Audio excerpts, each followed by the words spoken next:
Hello, and welcome to Wednesday. Also, welcome to the second in our series of F&I Success webinars. I'm delighted to have you join us. Today, we're going to be talking about setting F&I goals. Now, just a couple of reminders. These webinars are being recorded, and those recordings will be made available. And the second reminder is that you have, as we go through this, the ability to text in questions, which we will try to answer for you as we approach the end of this. So, as with all of these, we always start with a thought for the day. We'll talk a little about what F&I success is and what it looks like. We'll talk about how to set F&I goals. I'm excited to be sharing an interview that I just did with David Parker, who has over 50 years of marine experience as a consultant and a 20-group facilitator. We'll kind of start summing things up. I'll answer some questions and then give you some final thoughts. So the thought for today is just how setting SMART goals makes all the difference. And SMART has a very specific meaning in this case, and we'll be going over this again through the course of the webinar, but your goals need to be specific so that anybody can understand exactly what you're talking about. They need to be measurable so there's no ambiguity. They need to be achievable. It may take you multiple steps to arrive at your ultimate goal, but you don't want frustration to set in along the way. They need to be realistic, and they need to be timely. So what is F&I success? What does it look like? Well, first, F&I success is about continual improvement. It means making more profit in F&I tomorrow than you did today, and doing that on an ongoing basis. F&I success starts when you're achieving 8% or better F&I profit on the amount financed. It continues when you're doing 4% F&I net profit on unit sales.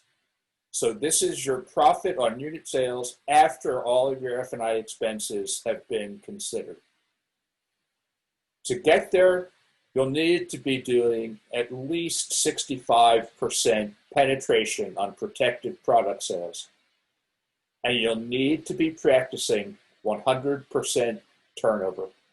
100% of the people get seen by your finance manager, your business manager, your delivery coordinator 100% of the time.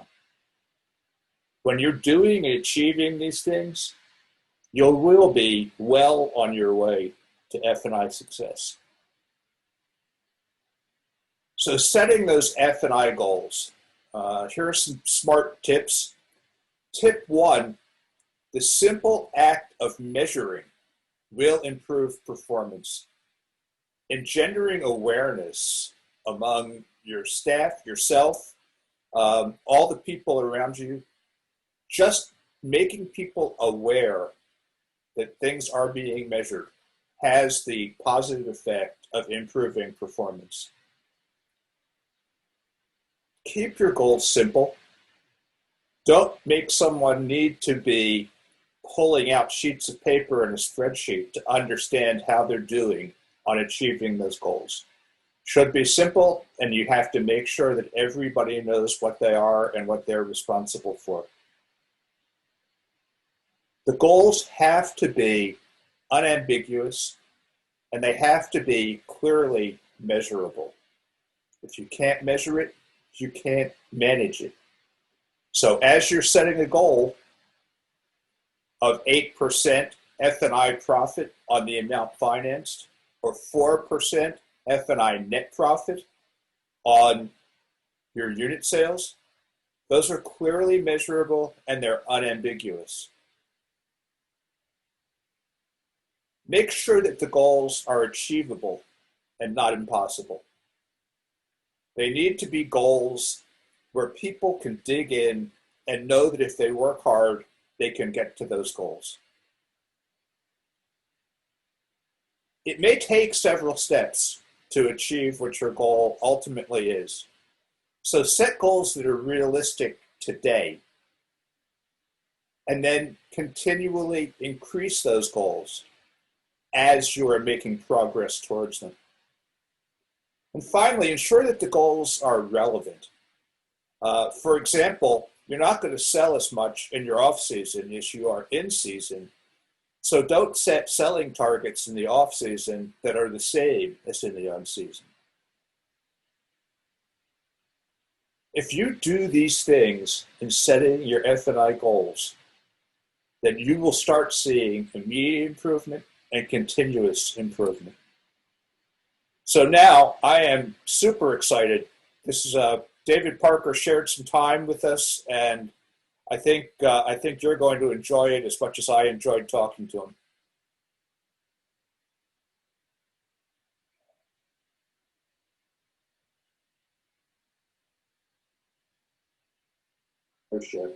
It's my pleasure and delight to welcome David Parker. David, I've known for many years. He's been in the marine industry for 50 years plus. He's been facilitating 20 groups for over 20 years. He founded Parker Business Planning in 1991, which facilitates 20 groups and does consulting with marine dealers. He's been consulting or had in his 20 groups over 39 of the top 100 dealers in the boating industry, top 100. So if anybody knows about how to make a dealership run and run better, it's David. So David, let me start just by saying thank you very much for giving us just a few minutes of your very valuable time today. Thanks, Merrill. I'm glad to be here. Awesome, awesome. Well, so not necessarily, I mean, this session is about F&I goal setting, but I think you have a scope and perspective that could go there, but also way outside of that. So not necessarily about F&I. I'd like to ask you about goals and goal setting throughout the dealership. I know you work with hundreds of dealerships and have over the years. So how important is it for the setting and tracking of goals and the overall performance of a dealership? Well, I think it's extremely important. The service that I provide is I call a strategic profit plan. And the big picture there is with goal setting, you got to know where you are. And then where are you going to go? Where do you want to go? And then how are you going to get there? And so we break out the goal setting into its various components. On the big picture, it's sales, gross margin, and expenses. That's the lowest common denominator of how you can break your business down into those categories. And when you're measuring them, that tells you where you are or how you're doing against your target. And then once when you break out your categories, you're going to have your categories in sale. I like to break out the sales at least by brand. And if you don't have too many brands, we would do them by model so that we're seeing how we're performing in each of those categories. And we want to have a sales target and a gross margin percent target for each one. And then expenses. We want to have expenses for the major categories as well as some detail. And the biggies are personnel, advertising, floor plan interest, semi-fixed, and fixed. Those are your big categories. Obviously, in personnel, we want to have that broken down. We want to have that in management, admin, and production, and then by department in each of those areas. So if you break them down, you have targets for them. You do annual targets is the first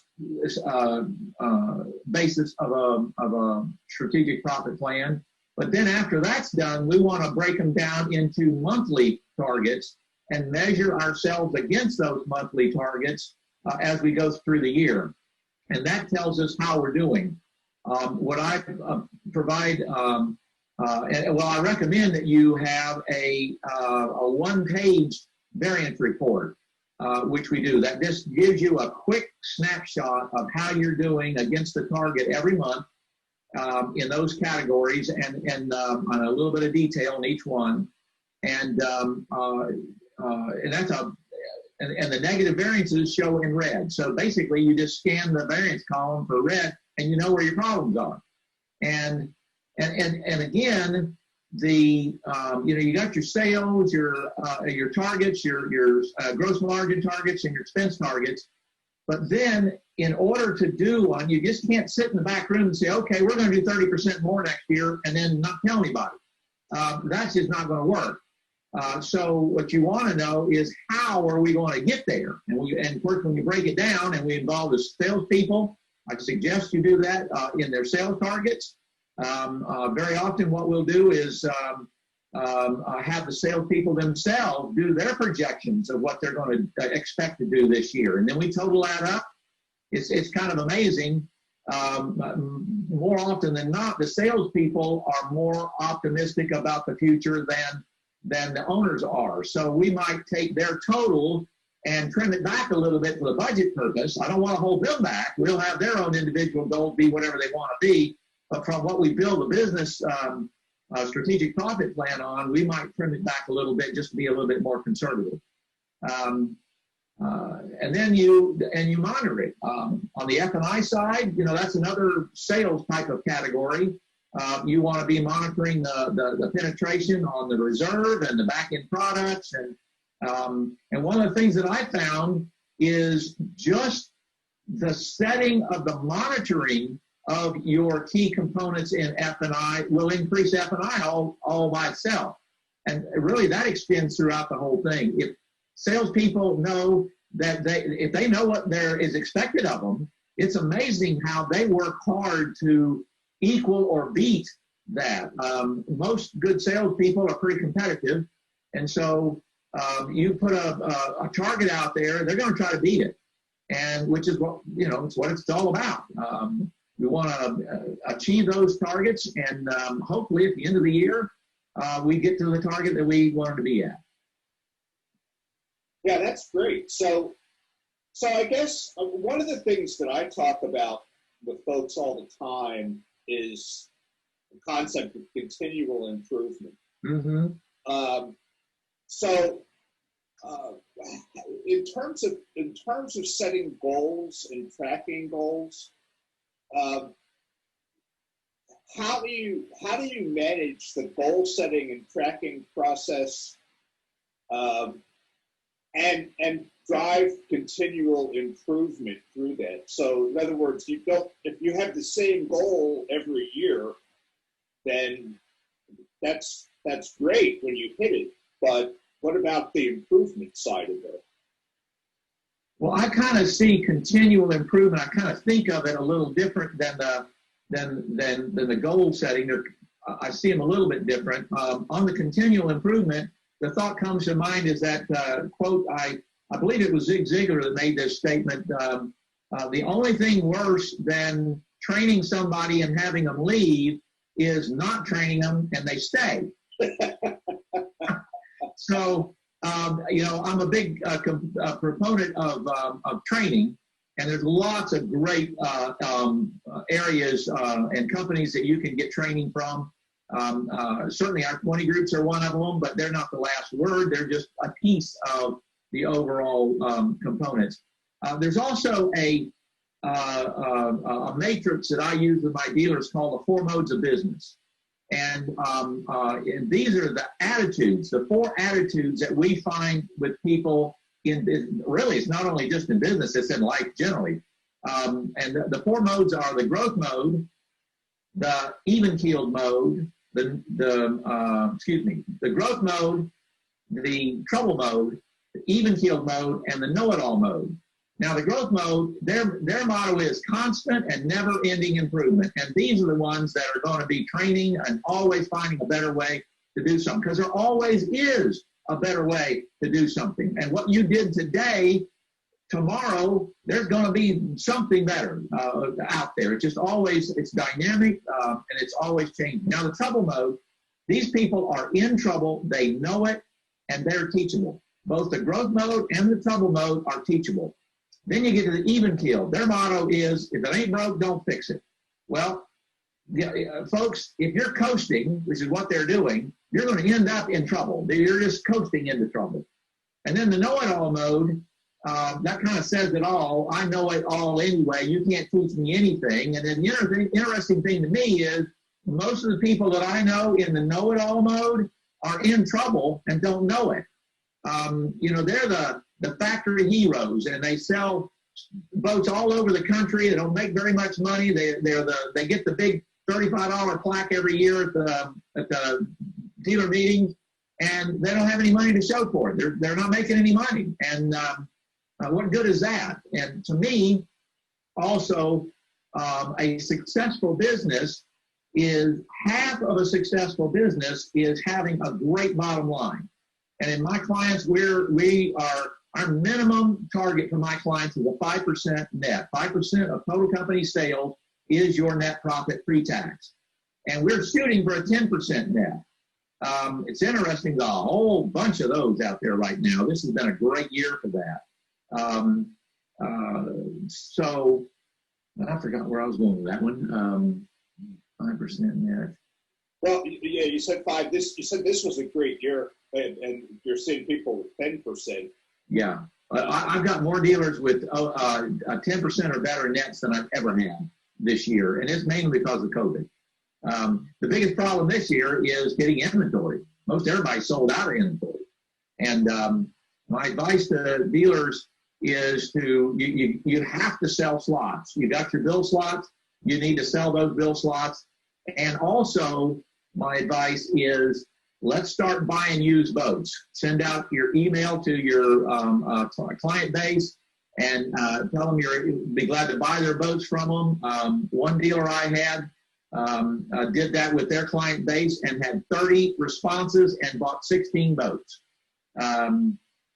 which was brilliant, because you're going to have a problem getting boats, and if you're not getting something to replace these new sales, and also there's no reason to be discounting your boats this next year, because if you can't get them, I had one dealer tell me he has 8 boats of this one particular brand on order, and that's all they were going to get through 2022. So, 4 of them were already sold, and my advice to the other 4 is they better go at list price, because you've only got those opportunities. And then start trying to buy used ones, and it's going to drive the value of used boats up significantly if you can't buy new ones. It's just interesting times we have here, but it's exciting times as well. No, it definitely is. And I talk to a lot of dealers these days, and I'm hearing exactly what you're saying. Everybody that I talk to is basically saying, all of our inventory is gone and sold, and we're getting deliveries, but everything we get on the truck already has a name on it. So it comes in and it goes out. And I'm seeing that in our business, that the number of people that are waiting to actually contract because everything's in order to go right now. Right. So that's going to be great for expenses, because your floor plan interest is going to go down. Your income, your turns are going to go way up, because they're going to come right in and go right back out again. Exactly. It's a very interesting time. Now back on to you talked about the continual improvement, and then we talked about the setting of goals. Right. And probably the biggest, most important thing in getting the goals set, or after they're set, is communication on those goals. And depending on the type of, either monthly or weekly or even daily, if it's in the service department, you're tracking your actual against the target for that month or week or day, and communicating about it. One of the things that I see in service departments is, you want to track billable labor, the billable labor hours. And if you just post billable efficiency in your service department where the other mechanics can see it, generally you'll see the productivity go up 10% just by posting. No incentives, which I believe in too, But without incentives, just do that, and you get a 10% bump in productivity, which is huge in a service department. Sure. Well, that actually leads right into the thing I was going to ask you about next, which is, it's kind of easy to make goal setting kind of an academic exercise, kind of this thing where you sit down at the beginning of the year and you say, here are our goals, and then the beginning of the next year, you look back and you say, oh, that's interesting, and then you do it over again. What do you do? What is your advice for how to hold people accountable, how to be accountable for actually achieving the goals that you set? And I know that 20 groups are actually one of the good ways because people share numbers and they look at it and they talk about it. But what about accountability in actually achieving or exceeding those goals?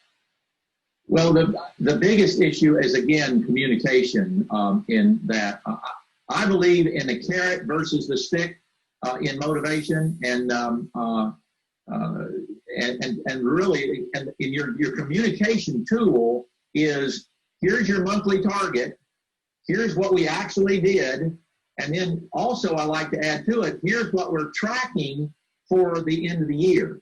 So if you continue the same rate of sales, gross margin, expenses that you've done so far, then here's where you're going to end up. And this is going to put you above, at, or below our year-end target. And you need to know that during the year way more than at the end. If you do it like you just mentioned in the earlier, where you just wait till the end of the year and measure it, that's a waste of time. It's just a waste of time.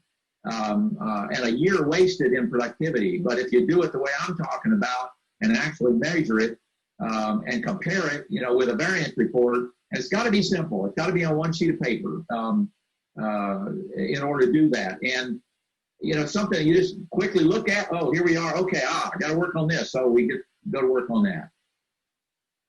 Yeah, that's great. That's great.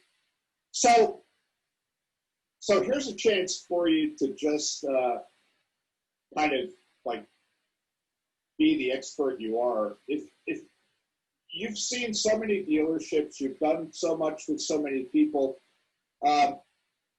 if you could just give 3 or 4 key tips for maximizing the performance and success of a dealership, what would your 3 or 4 points of focus be?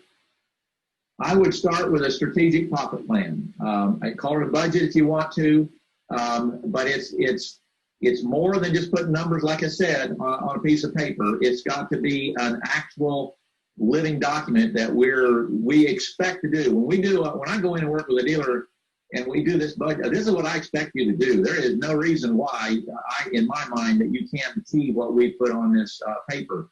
And then also, while you're doing that, you're putting on an action list of the things that we need to do maybe a little differently in order to achieve these goals at the end of the year. Great people is now, do you hire great people or do you train great people? Occasionally we can hire that rock star every now and then, but most of us, we need to be able to train. And so I had one dealer tell me one time what his keys to success were, which I thought were really interesting. The first thing he said was, I hire the best people I can hire. He said, then the next thing we do is we agree on the goals and the compensation. And then I give them all the tools they need to get the job done. And number 4 is I get out of the way, which I thought was really good advice. This particular individual had 16 companies that he was running, different industries and such. And I thought was sage advice there. So the strategic profit plan, great people, getting them trained, and knowing the goals and agreeing on the compensation, that sort of thing. And I think number 3 is having the right attitude. Attitude in a company starts at the top. If you've got a negative, Debbie Downer attitude, it is going to permeate throughout the whole organization. And that's why I think the 4 modes of business is so good. because it's a reminder that our attitude to business is a choice. It's a choice to choose to be a growth-minded dealer. I use this with my 20 groups occasionally to remind them and me to stay focused in the growth mode, because the growth mode is the only sustainable mode of business that will go on from now on. The rest of those, you're either in trouble or you're headed to trouble. And so really that growth mode is essential, and their attitude is constant and never-ending improvement. And you can see it when you walk into a dealership that has that. You can feel it. There is a vibrant electricity that seems to run throughout that with all the employees. They're happy. They're moving. It is just exciting to and there's an energy that that you can feel when you walk into a dealership like that. It's a sweet thing when you can see it and experience it. No, that's great, and I've seen it and experienced it, and I've seen the other as well. And I had a 20 group one time. It was full of even-keeled dealers. What a dud! It wasn't even fun to go to. Fortunately, all my 20 groups now, they're so energetic and they're always looking for a better way, not only to help themselves, but also to help the other members in the group. I get energized every time I go to a 20 group meeting. Yeah. No, that's great. That's great advice. Now, the very last thing, I didn't really give you a heads up on this, but the last thing I'm going to ask you about, because I ask everybody I talk to at this point, is this year has been a really unusual year. I mean, we started out, I think, in January, kind of expecting a solid year. I mean, kind of looking at maybe that 10% growth kind of rate, that kind of thing. And then COVID hit, and I think there was this moment of breath where everybody said, oh my God, the end is here. We're never going to make it. And then all of a sudden, we're so busy, we don't know what to do. And we've sold out of everything, and we're selling more even though we don't have anything to sell. What does your crystal ball look like for 2021? Well, that's a good question. I personally think it's going to be a pretty decent year. I don't think the inventory problem is going to get fixed in 2021 model year. It's probably going to take until we get to the 2022 model before they start to get caught up. But many of the manufacturers are sold out in a lot of models, and one company I heard the other day, they're sold out totally. You cannot order another boat this year and get it from that manufacturer.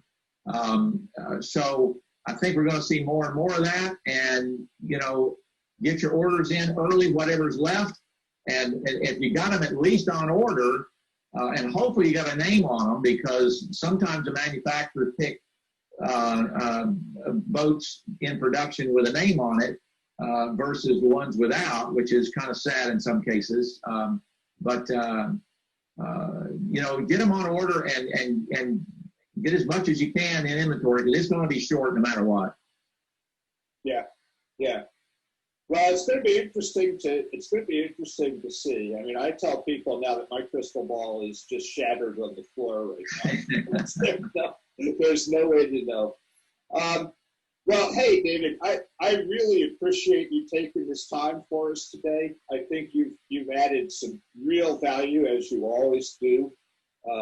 So I really appreciate it, and thank you very, very much for your time. I'm delighted to be with you here.